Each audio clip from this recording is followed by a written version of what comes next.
We've been talking a lot about silencing the inner critic, and we're doing the Heart Leader podcast.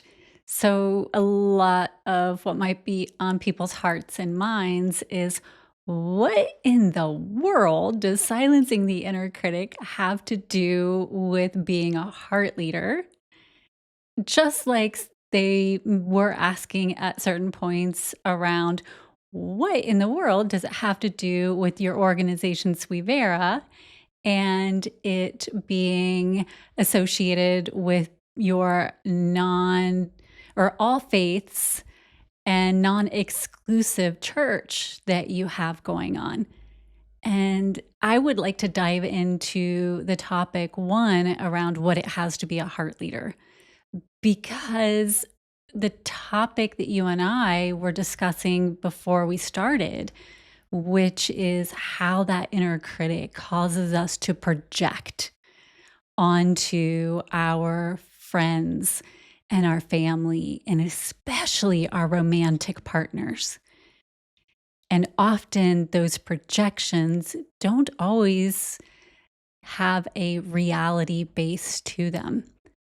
That has a lot to do with how it links back to being a heart leader.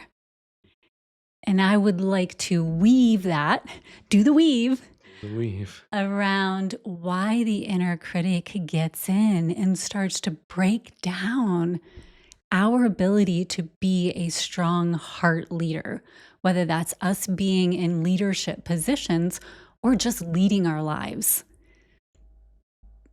Because I would have the same question, right? What in the world? I'm tuning into the Heart Leader podcast and I keep hearing all of this information about silencing my inner critic. So help me connect those dots. Why do you keep talking about silencing the inner critic? But this is a huge reason why. It is hard to show up in life every day as a heart leader if the inner critic has us locked in what we call the dungeons of doom, because our heart doesn't get that chance to shine. Yeah. Our inner critic exists in our head. And so if we're so stuck in our head, then how can we be in our heart? And if you're a heart leader, you're leading first with your heart, and then your logic and your intellect kind of follows in connection to that. And so when we're in our heart, we don't have that inner critic. It's not, that's when we get kind of closed off to our heart. We get stuck in our head, and we just get in these thought loops. And usually, those thought loops, due to our negative brain bias, are not the most helpful, Yeah.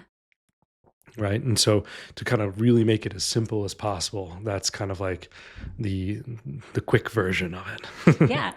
100%. And that is the goal, right? The inner critic, if we go with this comic book theme that I find so helpful, this villain doesn't want you to know that your heart is your biggest superpower, right?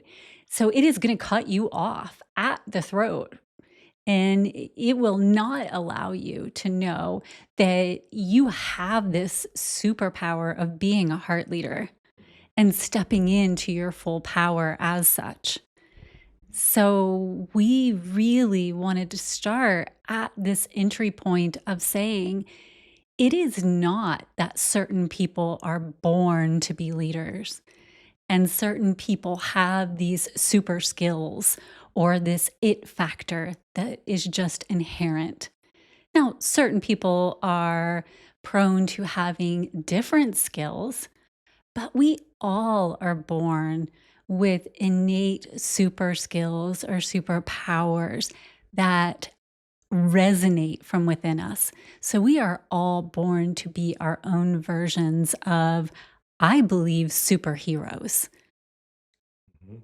And our inner critic wants to squash that and keep us introverted and locked inside.